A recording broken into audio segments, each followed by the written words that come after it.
con, con, con buena didáctica, por decir así, ¿verdad? Vamos a ocuparnos de un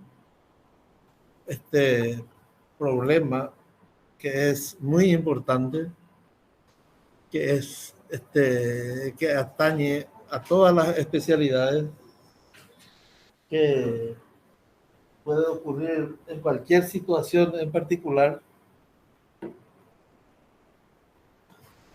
Y entonces tenemos que estar atentos todos a este problema, ¿verdad? Que es la trombosis venosa profunda, ¿verdad? Es un proceso patológico que determina que una vena profunda de miembro inferior se ocluya por un trombo que se forma in situ, y eso no es luego lo más grave. Lo más grave es que a veces migra y su blanco de migración generalmente es el pulmón, y que puede ocasionar la muerte en forma instantánea a veces, ¿verdad? En muchos casos, ¿verdad? Nosotros estamos haciendo nuestra recorrida en los pacientes postoperados. Eso me refiero en los pacientes de cirugía general o de cirugía vascular. A veces no destapamos para mirar la pierna, y en 2 o 3 días nos encontramos con esta sorpresa, ¿verdad? Una paciente operada, segundo día postoperatorio, nos dice que le duele la pierna, y le revisamos ahí, y ¿qué encontramos? Encontramos un edema, una asimetría, a veces signos inflamatorios locales a nivel de la pierna afecta, y también febrículas locales. En los casos menos, que uno menos querría pensar, vemos que el paciente amanece un día que está disneico, que le duele una parte del tórax a nivel de la base, a nivel del costado, como dicen normalmente ellos. Es un dolor tipo puntada. El paciente que está disneico, está polimneico, y con su saturación de oxígeno que bajó de 94, 95, que normalmente mantenía, se nos baja hasta 90, y a veces en los peores casos baja más de eso, ¿verdad? Con ese panorama, nosotros no tenemos no tenemos muchos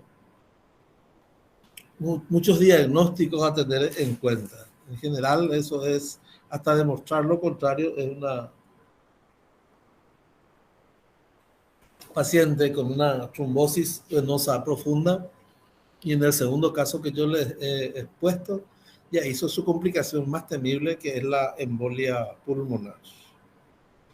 Yo creo que con esa presentación ya deberíamos nosotros parar la oreja, abrir bien los ojos, y tener en cuenta siempre en los pacientes postoperados, en los pacientes encamados, en los pacientes ancianos que no se levantan, en los pacientes que tuvieron algún accidente vascular que le dejó secuelas invalidantes, y que de un día para otro tienen esta forma de presentación. Entonces, a tener en cuenta, ¿verdad?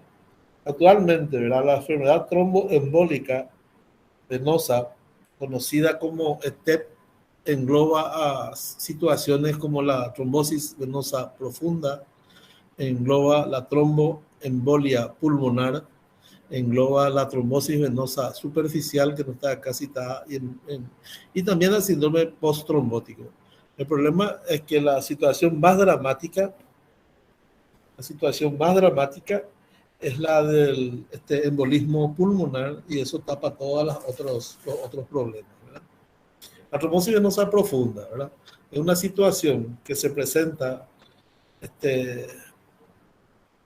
no tan frecuentemente, por suerte, y que, como yo le dije, ¿verdad?, aparece un coágulo en un territorio determinado de los miembros inferiores, y que puede ocasionar o no una embolia pulmonar. Y la tromboembolia pulmonar es la migración de un segmento de ese trombo, a veces todo el trombo, y que se va y se aloja en las venas pulmonares, y de acuerdo al estado del paciente, de acuerdo a qué territorio involucra, puede ser más o puede ser menos grave. En ocasiones uno le ve a la paciente, como yo les había demostrado, que está ahí con su disnea, que está con su dificultad respiratoria, y le revisa, piensa en una embolia pulmonar, revisa la pierna y no hay grandes cambios, no hay la asimetría, no hay los signos inflamatorios, prácticamente no tiene dolor en la pierna. ¿Y qué pasó ahí? Se formó el coágulo y directamente migró, sin mucho, ¿cómo se dice?, ese miramiento. Entonces, es para tener en cuenta, como les dije, ojos, orejas paradas, ojos bien abiertos, hay que ser suspicaz, mirar.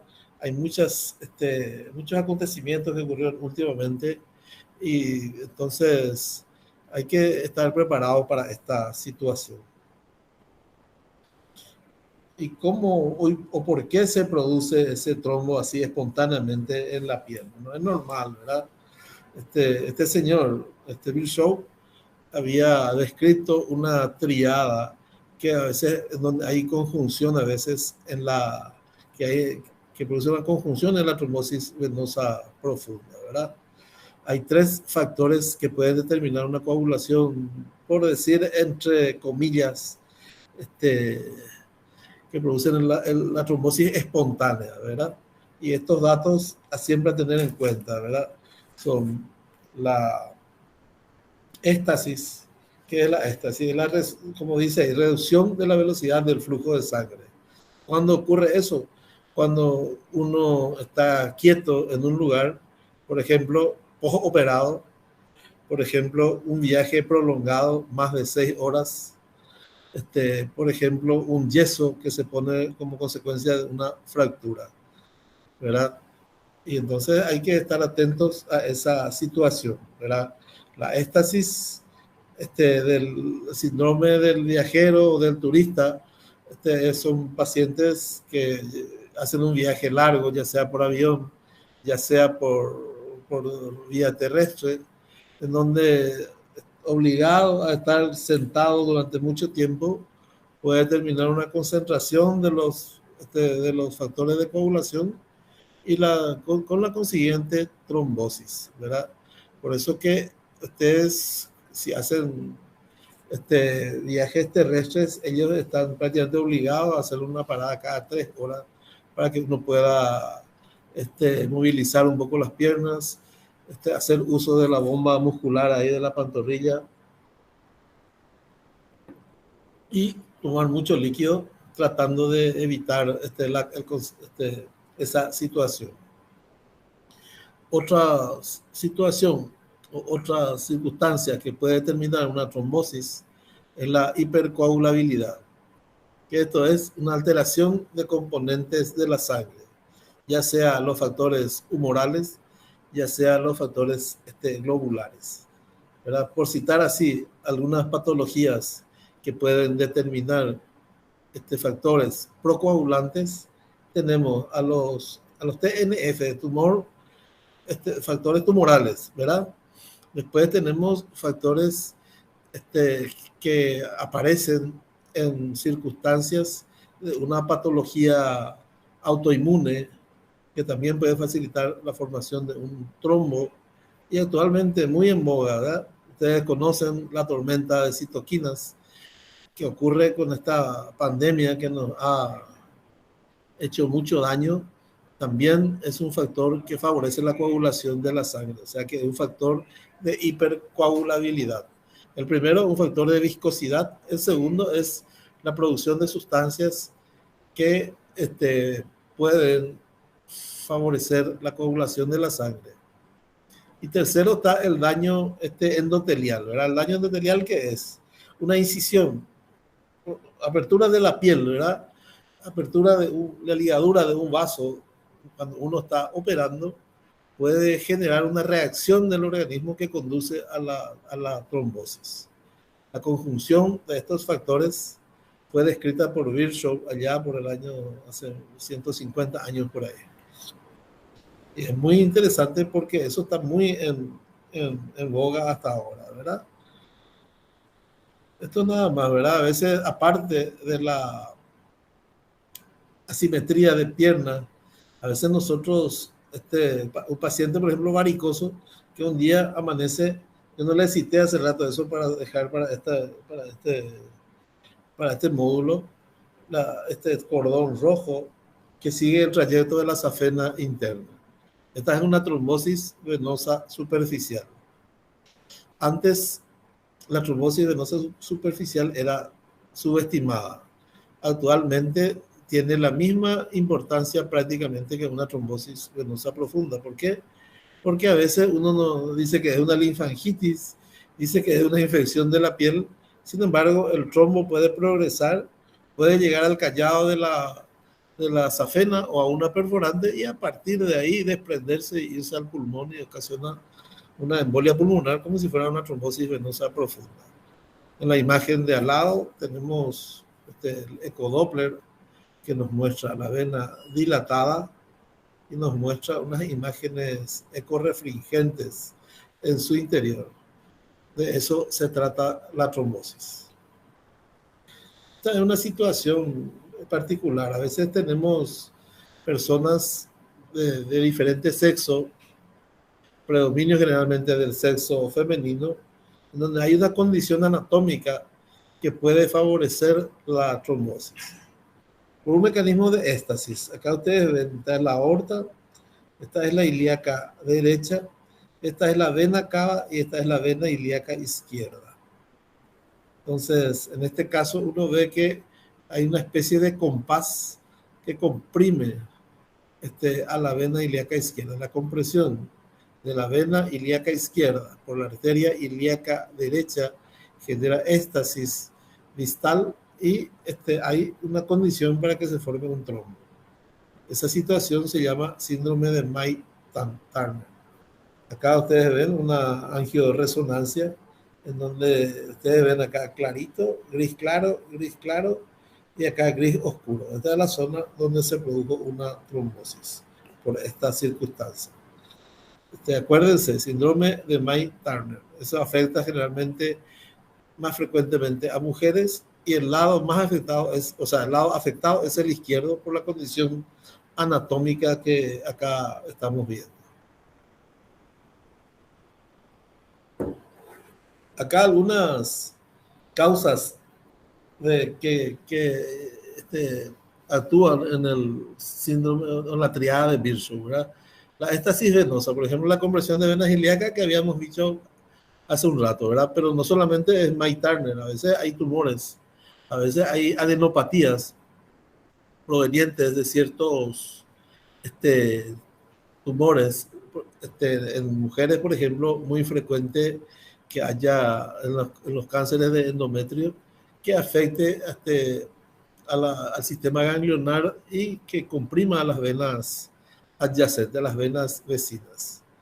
En el embarazo, el útero grávido, finales del segundo trimestre o tercer trimestre, prácticamente se acuesta sobre la vena ilíaca izquierda más frecuentemente y eso puede determinar también una éstasis y la consecuente trombosis. En los primeros meses o semanas del embarazo, las hormonas, ustedes saben que la progesterona es una hormona que actúa sobre las paredes vasculares, provoca su dilatación, una especie de debilitamiento, evitando o provocando una insuficiencia valvular transitoria mientras dure ese momento, pero también puede desencadenar una trombosis venosa profunda. Eso ocurre no solamente en el embarazo, ocurre también en gentes que consumen anticonceptivos, ¿verdad? Ya sea orales o inyectables, ¿verdad? Porque la anticoncepción ocasiona un estado de pseudo embarazo. Entonces, hay una alteración el equilibrio hormonal que puede conducir, asociado con otros factores, a la producción de una trombosis venosa profunda. La inmovilización, yo les había dicho, pacientes con fractura, pacientes con un yeso completo, eso que se llama pelvipédico, por ejemplo, o que inmoviliza el tobillo y la rodilla, ¿verdad? Justamente se queda la zona de la pantorrilla desprotegida de su mecanismo de drenaje venoso, ¿verdad? Que era el corazón muscular de la pierna. Y esto en un momento dado, el paciente en 2 o 3 días vuelve y dice que le molesta el yeso, que se le hincha la pierna, parece. Entonces, hay que, siempre en esos casos, hay que quitar el yeso, revisar bien cómo está esa pierna y actuar en consecuencia, ¿verdad? Y para evitar esa situación, en muchos lugares, cuando el paciente va a ser inmovilizado por un tiempo determinado, entonces hay que anticoagularle, hay que hacer una profilaxis por anticoagulación con esta heparina de bajo peso molecular. Y también tenemos actualmente las heparinas de uso oral, ¿verdad? Después están los cambios en el sistema de coagulación, ¿verdad? Una hipercoagulación producida por los factores que yo les había dicho, esos factores tumorales, factores autoinmunes, factores infecciosos, todos esos sistemas. Entonces yo no voy a que ocasionan lo que se denomina las trombofilias, y eso puede determinar la aparición de una trombosis venosa profunda. Cuando ustedes están enfrente a un paciente que tiene una pierna más hinchada que la otra y que es reciente, la primera o el primer diagnóstico a tener en cuenta es la trombosis venosa profunda. Entonces, inmediatamente uno tiene que preguntarle al paciente que no te operaste recientemente, y si te dice no, entonces no tuviste un viaje prolongado. Y si te dice no, entonces seguía el siguiente caso. Ya hay que, si es un paciente joven, hay que pensar, o un paciente anciano también, ¿verdad? Pero si es un paciente joven, hay que pensar en un problema autoinmune o más frecuentemente, más importante, en un síndrome paraneoplásico. Una neoplasia en cualquier parte del organismo que se manifestó de entrada por una trombosis venosa profunda. Si es de sexo femenino, hay que ir investigando los cánceres más frecuentes en ellos: cuello uterino, endometrio, mama. Si es varón, cáncer de colon, cáncer de próstata. Nunca se olviden de esa situación. Una asimetría de la pierna que aparece de manera brusca, sin ningún otro tipo de antecedentes ni de riesgo, entonces hay que, como les dije de rato, levantar la oreja, abrir bien los ojos, probable cáncer en algún lugar, y mantengan este término guardado: síndrome paraneoplásico. Ya habrán escuchado eso en la parte de clínica médica, ¿verdad? Y después está el daño vascular, que yo les había dicho, un mecanismo de defensa que pone el organismo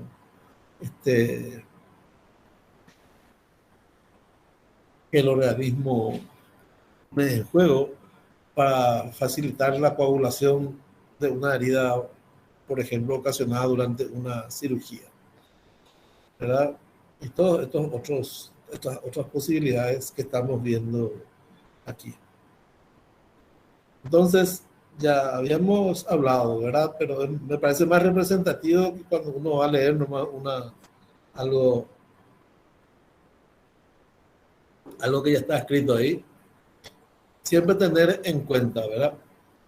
En un paciente que viene con asimetría de piernas, con molestias de piernas, preguntarle, hacer el interrogatorio dirigido, preguntar si tuvo algún factor que le obligó a disminuir su actividad. Por ejemplo, las cirugías recientes, las fracturas, por ejemplo, un viaje prolongado, ya sea por vía aérea, terrestre. Después los otros factores que también inciden: la obesidad, las varices. No olvidarse de lo que ya les dije hace un rato: el síndrome paraneoplásico y las trombofilias. Estos están asociados entre sí, porque el paraneoplásico es dependiente de factores humorales secretados por el tumor así en juego, ¿verdad? Okay. Ahí está. ¿Y cuáles son? ¿Cómo se presenta así en general? Ustedes ya vieron ahí, ¿verdad? La aparición súbita de una edema de un miembro determinado, ¿verdad? El acompañamiento de ese edema, el edema es completo, ¿verdad? Cuanto más, más proximal sea el trombo, más edema se produce. ¿Qué quiere decir proximal? Que afecte, por ejemplo, la vena femoral común, que afecte, por ejemplo, la vena ilíaca, ya sea externa o la ilíaca común también en estos casos, ¿verdad? Generalmente da un edema intenso con dolor, un cambio de coloración que tiende a volverse medio violácea a la pierna y tratar de pensar en esta situación de trombosis venosa profunda, porque la cianosis suele ser más de un proceso arterial en donde el miembro está privado de la sangre oxigenada, pero cuando el trombo afecta una arteria, una vena terminal, como ya les había dicho, por ejemplo, la femoral común, la ilíaca, eso genera una hipertensión venosa distal que también interfiere en la circulación arterial, porque a nivel capilar las presiones se igualan y hay muy poca posibilidad de, de nutrición de los tejidos. Después, tener en cuenta lo que yo les había dicho, si a ese dolor, edema, hay insuficiencia respiratoria o hay trastornos respiratorios, ¿verdad? La insuficiencia respiratoria, disnea, polipnea, dolor pleurítico tiene que ser esto, porque generalmente hay irritación de la pleura y hay dolor de costado, ¿verdad? El examen físico, nosotros debemos a la inspección, porque siempre tenemos que tener en cuenta, ¿verdad? En cualquier patología es importante hacer por etapas el examen físico, ¿verdad? No querer palpar antes de mirar, por ejemplo, ¿verdad? Entonces, inspección, palpación, si hay posibilidad de percusión, escultación, a buena hora, ¿verdad?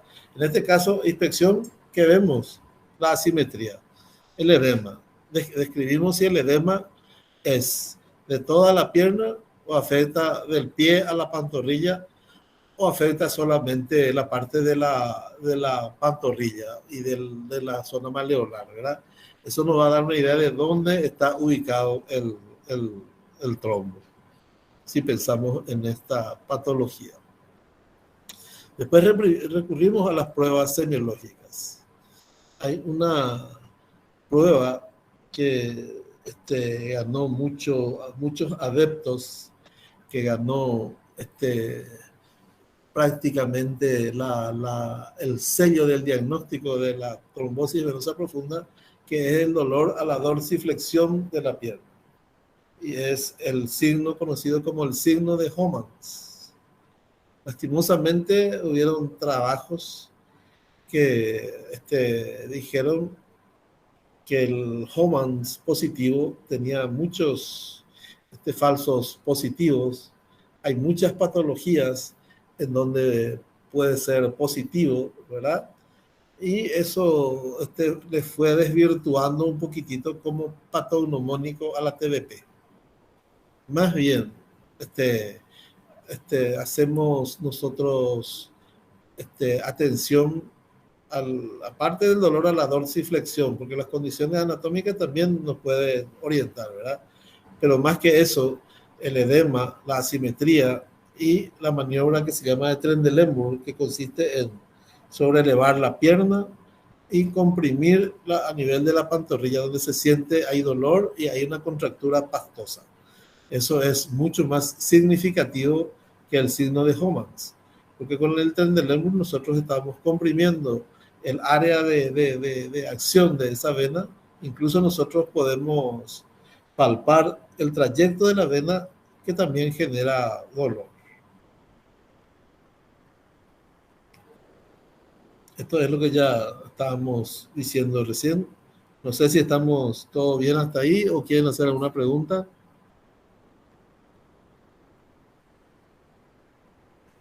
Todo bien, doctor. Todo bien, ¿se escucha bien? ¿Se ve bien todo? Excelente. Sí, Ok, gracias. Seguimos entonces. Aquí está lo que yo les había dicho, ¿verdad? El dolor, nosotros actualmente le estamos dando más importancia al dolor, a la compresión de las masas musculares.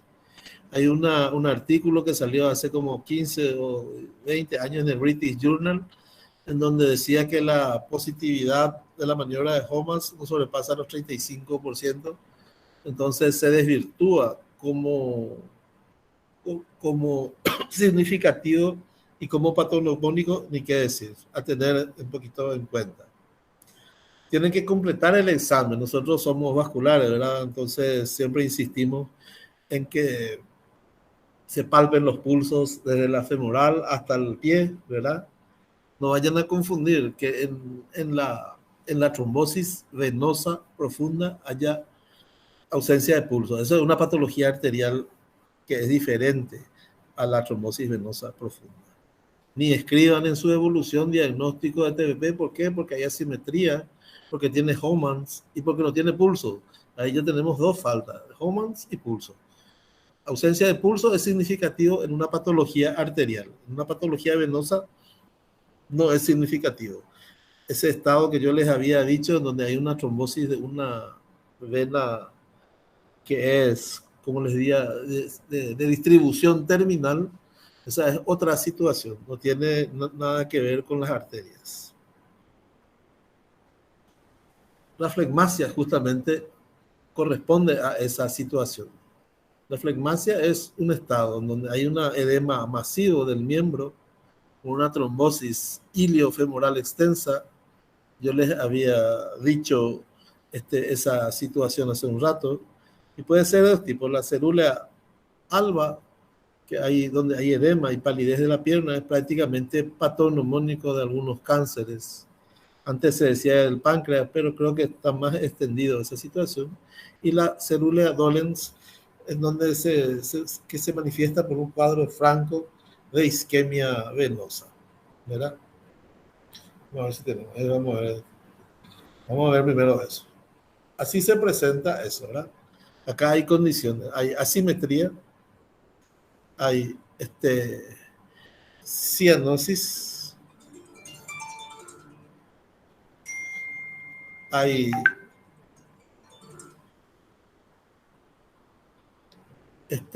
cianosis distal, hay frialdad de la pierna y hay dolor.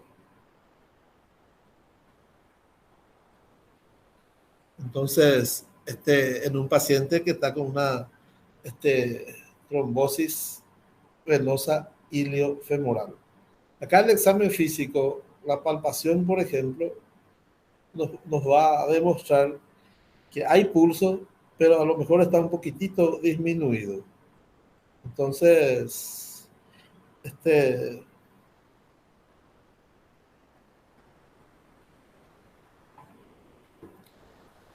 a veces se puede confundir con un cuadro arterial. Bueno, esto no es para poner, mezcla un poco las cosas, pero es para que ustedes tengan en cuenta siempre esta situación, ¿verdad? Que la profilaxis de la trombosis venosa profunda disminuye la tasa de trombosis venosa profunda entre 60 y 80% de los casos, y por consiguiente la tasa de TEP y de insuficiencia venosa crónica. Bueno, a tener en cuenta eso dentro de todo esto, mejunje, esta mezcolanza de cosas que le estoy dando, pero quiero resaltar nomás algunas situaciones. Sí es. Los síndromes hipercoagulables, ¿verdad? Algunas cosas que ustedes van a ir viendo a medida que van también progresando en clínica médica, ven un poquito de hematología y esas cosas, ¿verdad? Hay déficit de antitormina 3, proteína C, proteína S. Es para que tengan en cuenta dentro de los síndromes hipercoagulables humorales. No tiene nada que ver la éstasis ni la agresión a los vasos. Son humorales y también un poquitito marcadores de otras patologías. Este también tiene relación con vamos a ver un poquitito más, sí. Este también tiene relación con la profilaxis, ¿verdad? Porque el tratamiento de esta enfermedad, acá se me mezcló un poquitito las diapositivas, voy a ver un poquitito. Hasta, ahí se me fue mal allí. Entonces, vamos a retrotraer un poquitito y nos vamos al diagnóstico, ¿verdad? Por los signos y síntomas que ya habíamos visto y los medios auxiliares de diagnóstico. Acá otra vez, entre los medios auxiliares del diagnóstico, gran importancia de la ecodoppler color. ¿Por qué? Porque nos muestra todo lo que nosotros necesitamos ver. Nos muestra, por ejemplo, la ubicación del trombo, nos dice si es un trombo nuevo o es un trombo viejo. A veces el trombo se está desprendiendo, tiene una cabeza flotante, eso también nos dice la ecodoppler. Y nos dice si hay buena circulación colateral o no. Aparte de eso, ustedes tienen que hacer un escáner laboratorial, comenzando por un hemograma, las pruebas de coagulación, el dímero D, que se utiliza, que ganó mucha preponderancia en relación a la afectación que ocasionaba el COVID con esta determinación, ¿verdad? Perdió un poquitito su relevancia, pero con el advenimiento del COVID, muy tenido en cuenta para el pronóstico de los pacientes y para la anticoagulación de los mismos. Vamos a ver un poquitito. Otra vez profilaxis, ¿verdad? Bueno, entonces, lo que yo voy a ir, me perdonan porque se me mezcló un poquitito la diapositiva. ¿Qué es lo que nosotros tenemos que hacer cuando tenemos una TBP o cuando estamos en presencia de un paciente a riesgo de tenerlo, ¿verdad? Lo que tenemos que evitar cuando tenemos una TBP es el tratamiento se dirige a evitar la progresión del coágulo, porque la presencia de un trombo en una vena pone en marcha un mecanismo que tiende a aumentar el tamaño del coágulo, o sea, tiende a hacer que el coágulo vaya progresando porque se ponen en juego los factores de coagulación. El segundo objetivo, tal vez más importante, es evitar el embolismo pulmonar. Y el tercer objetivo es lo que deja a largo plazo, que es el síndrome postrombótico. El síndrome postrombótico, como dice su nombre, es una situación que aparece después de que haya pasado el periodo agudo de la trombosis. Puede ocurrir hasta en 50% de los casos. ¿En qué consiste? Consiste que la organización del trombo dentro de las venas ocasiona destrucción de sus válvulas. Entonces la válvula, la vena, si bien se recanaliza, queda insuficiente. ¿Por qué? Porque las válvulas fueron destruidas por la fibrosis ocasionada por el coágulo que se formó durante la parte aguda. ¿Ya? Esto también yo le quería mostrar hace rato ya con las venas, con las varices, ¿verdad? Es la forma de vendar, la contención elástica, ¿verdad? Esto se puede hacer en pacientes que tienen varices importantes, se puede hacer en pacientes como profilaxis, en pacientes que se van a operar. Es una forma de tratar la éstasis que ocurre durante una cirugía. Cuando una cirugía es prolongada, mayor de 2 horas, hay que recurrir a estos métodos o poner una venda elástica con mayor compresión distal a nivel del pie y maleolos y menor compresión proximal.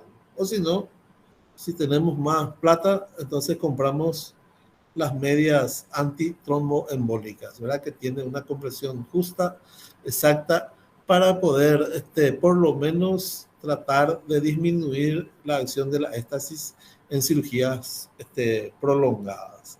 Es una forma de prevenir la trombosis, ¿verdad? Esta es la vena antitromboembólica o Mediastet. Esta es una máquina que es una bomba de drenaje secuencial, ¿verdad? ¿Qué es lo que hace esta bomba? También se le puede poner a los pacientes que van a ser operados. Si ustedes miran bien, tienen como un manómetro que está en el pie, a nivel de la planta del pie, y otro a nivel de la pierna. ¿Qué es lo que hace esa bomba? Activa un mecanismo de drenaje, evitando la éstasis también de la sangre a esos niveles y disminuyendo, por lo tanto, las posibilidades de que tenga una trombosis venosa profunda el paciente. Así es. Las medidas generales, esto involucra a los pacientes con trombosis o sin trombosis, es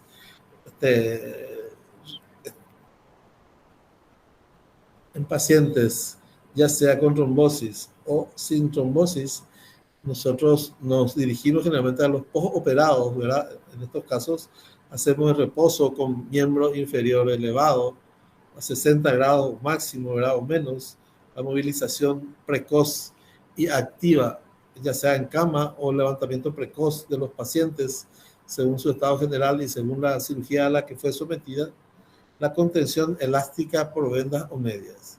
Si es una cirugía breve, que no dura más de una hora y que es una patología benigna, generalmente estos son las condiciones o estos son lo que hay que tener, lo que hay que realizarle como profilaxis importante para evitar la trombosis. En otros casos, acá hay este manejo que dice se refiere tanto al paciente con trombosis como al paciente sin trombosis. Así es. Estas son algunas medidas generales donde, para que ustedes sepan, ¿verdad? La embolia pulmonar, la mayor parte se aloja en el lóbulo inferior del pulmón derecho y el síndrome posttrombótico, ¿verdad? Esta es una angiotomografía pulmonar donde nos muestra dónde se fue a alojar un coágulo, una de las venas pulmonares principales, ¿no? Ustedes ven acá y disminuye bruscamente el flujo de sangre por el pulmón. Si el paciente está con condiciones cardíacas malas, probablemente esto termine con la muerte del paciente. Así, a grandes rasgos, pacientes con embolia pulmonar, hay que pedir, con sospecha de eso, ya hay que pedir una angiotac pulmonar, angiotomografía pulmonar, de tal manera de ver si tenemos coágulos en las venas pulmonares. Y si así fuese, entonces hay que instituir un tratamiento por medicamentos fibrinolíticos que son destinados a tratar de diluir estos coágulos. Acá en la pierna también es para demostrarles que se puede hacer el diagnóstico de trombosis venosa profunda mediante una tomografía. Este es un método antiguo que es la flebografía, en donde se ve acá en esta primera imagen que vemos aquí, hay déficit de llenado de las venas popliteas. Esa es una trombosis de las venas de la pantorrilla. Acá la vena poplitea tiene un defecto de relleno que también es un signo de una trombosis venosa profunda. El problema de la flebografía es la invasión de las venas, ¿verdad? Es una vena que ya está dañada, que recibe contraste, que es muy irritante, a veces puede ocasionar problemas en el trayecto, generar más trombosis, a veces puede dar problemas de reacción alérgica, un shock anafiláctico por el yodo administrado. Casi todos los contrastes tienen como base yodo y también pueden generar tienen una toxicidad renal, y en pacientes con un riñón medio delicadito puede terminar en una insuficiencia renal que va a requerir de diálisis para su tratamiento. En los casos en donde tenemos sospecha de que hay una trombosis que se extiende hacia la cavidad abdominal, una resonancia magnética nos pone de manifiesto un trombo en la vena cava inferior. Este es el ecodoppler, donde vemos acá la dilatación de la vena, la ocupación de la luz de la vena por algo refringente, y al poner el color vemos que no se rellena esta parte de la vena. Aquí es, se va solito. Aquí es más evidente, y acá esta es un fleboscan en donde demuestra que ahí se tiñe bien la vena poplitea, venas de la pantorrilla, tronco tibio peroneo, ocupadas por coágulos, lo mismo que la vena femoral propia o femoral superficial.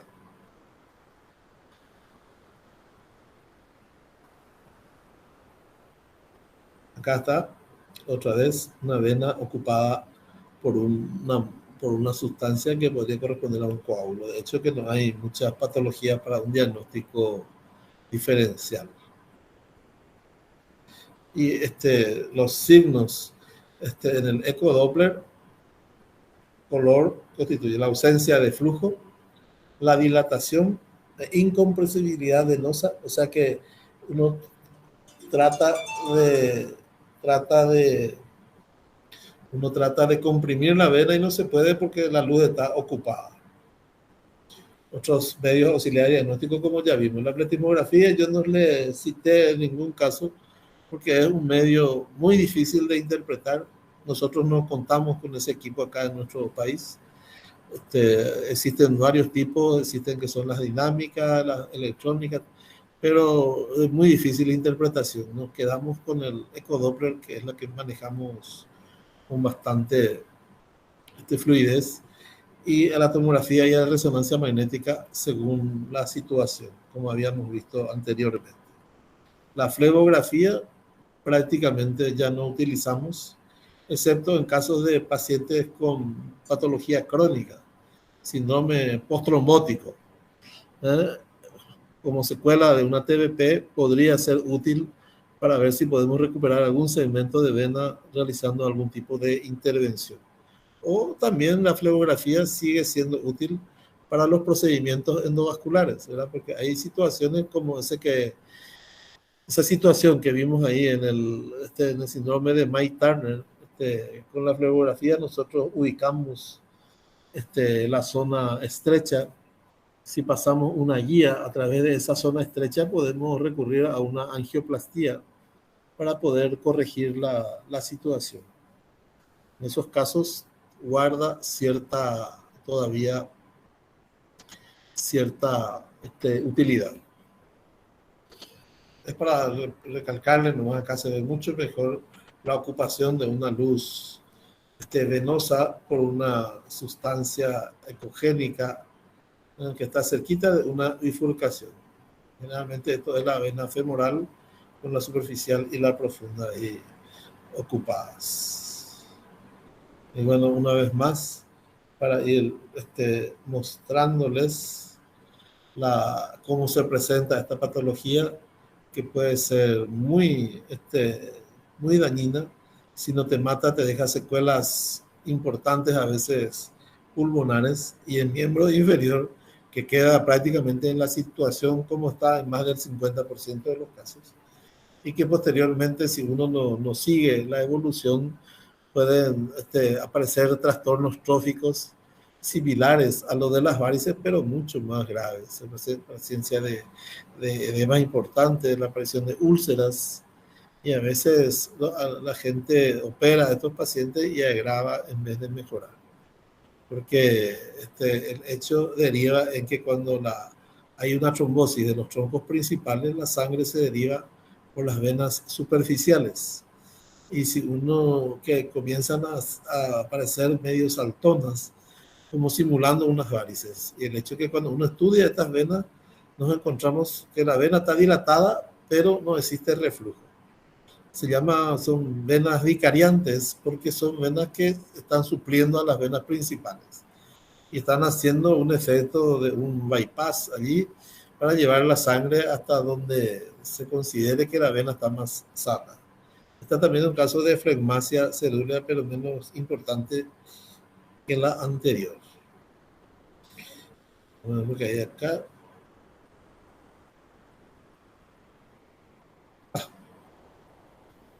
Terminó todavía, no se vayan a ilusionar. El cambio nomás acá me está descolocando un poquitito, pero quiero insistir, ¿verdad? Te voy a volver otra vez sobre la profilaxis, ¿verdad? Pacientes, ¿en quiénes se hace profilaxis? La profilaxis se hace en pacientes se hace con esas medidas generales, estimular, levantar la pierna, usar las medias, movilización activa, rápida, inmediata, incluso si se puede levantar el paciente mejor. Cuando la cirugía dura menos de una hora y es una patología benigna, por ejemplo, una hernia, una apendicitis, no complicada, ¿verdad? Con una peritonitis, entonces teóricamente el paciente tiene que deambular rápido y con eso nosotros estamos haciendo la prevención de la éstasis para la formación de coágulos. Pero al contrario, si tenemos pacientes añosos con varices, con una patología neoplásica y con una cirugía que dura más de 2 horas, tenemos suficiente argumento para poner en marcha, aparte de esas medidas citadas, la administración de heparina. Ustedes saben que la heparina existe la heparina sódica, que es la heparina completa, y la de bajo peso molecular, que es la heparina antitrombótica, como se dice normalmente. Si la patología no es neoplásica y el paciente tuvo más de 2 horas de cirugía, entonces hay que administrar igual la heparina, pero a dosis de mantenimiento. Viene luego una dosis preparada de 60 que podemos hacer diariamente. No aumenta las tasas de sangrado, a veces hematomas locales, pero nada más que eso. Y eso hay que mantener esa anticoagulación por encima de 2 o 3 días hasta que el paciente vaya de alta. Otro es el caso de pacientes con una patología neoplásica que sufrieron una cirugía de más de 2 horas, en donde tenemos 2 problemas, la éstasis y los factores humorales. Ahí tenemos que hacer una semi-anticoagulación terapéutica ya, ¿verdad? Le hacemos 80 de la enoxaparina y hay que mantener esa anticoagulación hasta que el paciente recupere su deambulación normal. Eso implicaría ir a la casa con el tratamiento profiláctico, ¿verdad? A veces hay que mantener una semana, 10 días para tener seguro la anticoagulación, la profilaxis de la trombosis. Otra es la situación cuando tenemos el caso ese que yo les había presentado al comienzo, en donde aparece una asimetría de miembros inferiores, o como este caso que estamos viendo. En ese caso, el tratamiento ya no es profiláctico, el tratamiento ya es, por decir así, terapéutico, ya es un tratamiento no curativo, pero es un tratamiento ya más importante, ¿verdad? ¿Qué quiere decir más importante? Además de las medidas generales citadas, tenemos que agregar nosotros una anticoagulación completa ya del paciente. En esos casos, si el paciente tiene 70 kilos o menos, se hace dosis de la enoxaparina 70, 60, 2 veces al día, cada 12 horas. Si el paciente es más obeso, se va haciendo el cálculo por peso, ¿verdad? 0,2, 0,3 kilos peso. Si el paciente tiene más de 80 kilos, es 80 cada 12 horas y así sucesivamente. Luego se hace un tratamiento por vía oral, y este tratamiento por vía oral puede ir entre 3 a 6 meses en relación al tipo de patología que el paciente presenta. A veces, si son pacientes añosos con poca movilidad, probablemente hay que mantener ya de por vida esa anticoagulación.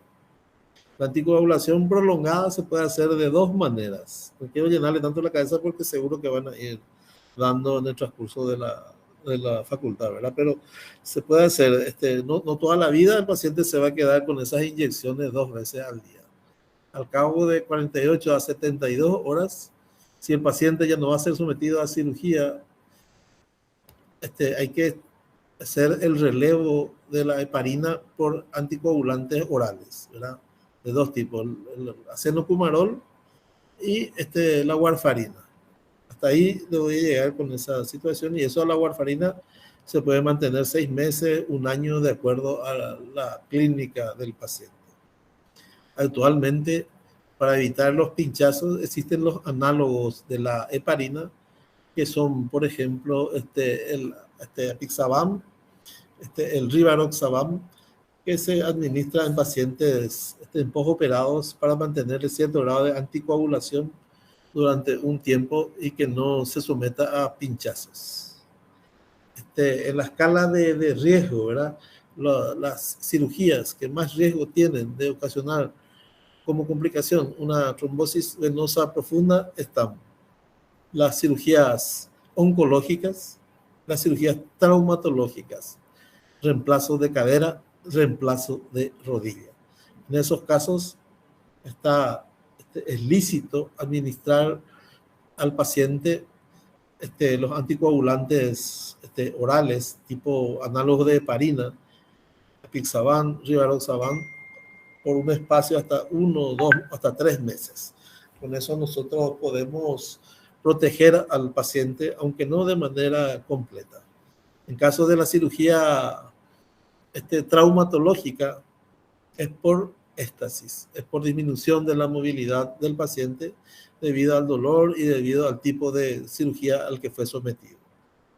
En caso de cirugía oncológica, es porque los factores humorales persisten en el organismo y en un momento determinado puede desarrollar una trombosis venosa profunda.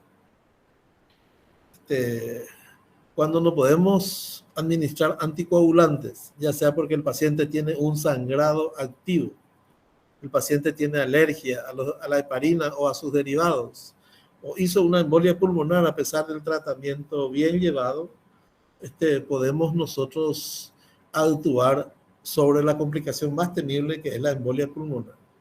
¿Y cómo hacemos eso? Es la colocación, la interrupción de la vena cava inferior mediante la colocación de un dispositivo tipo, se me fue a otro lado, esa diapositiva, tipo un colador,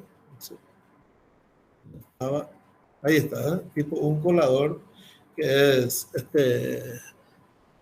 que se coloca por vía endovascular, que deja pasar coágulos pequeños hasta de 5 micras, y los otros quedan todos retenidos, evitando entonces las acciones de la embolia pulmonar. Estos se llaman filtros de vena cava. Existen de diferentes modelos. Para nuestros pacientes hospitalarios un poco complicado por el precio que tienen, pero actúan de manera muy eficaz evitando la embolia pulmonar. Incluso actualmente existen filtros removibles, ¿verdad? Que se pueden, que una vez que pasó la etapa más riesgosa, se puede retirar también con control radioscópico para evitar que eso trombose totalmente la vena cava y produzca complicaciones mucho más importantes, ligadas ya en este caso a la presencia de este cuerpo extraño dentro de esa vena de alto flujo, ¿verdad? Y eso ocasiona como si fuera que vos tuviste trombosis en las 2 piernas, edema importante, síndrome post-trombótico y una incomodidad de vida que es muy, muy importante. Y es, en algunos casos, cuando tenemos una trombosis aguda, podemos nosotros recurrir a un método quirúrgico, el abordaje de la vena y la extirpación del trombo. Este es un trombo que proviene de la vena femoral, de la vena safena, que acá simula luego la anatomía de la vena safena, y esta porción que es más gruesita ya estaba flotando dentro de la vena femoral a punto de migrar. Y creo que con eso, aunque un poco desordenado, yo les di un pantallazo de lo que es la trombosis venosa profunda. Cualquier pregunta, estamos a disposición de ustedes.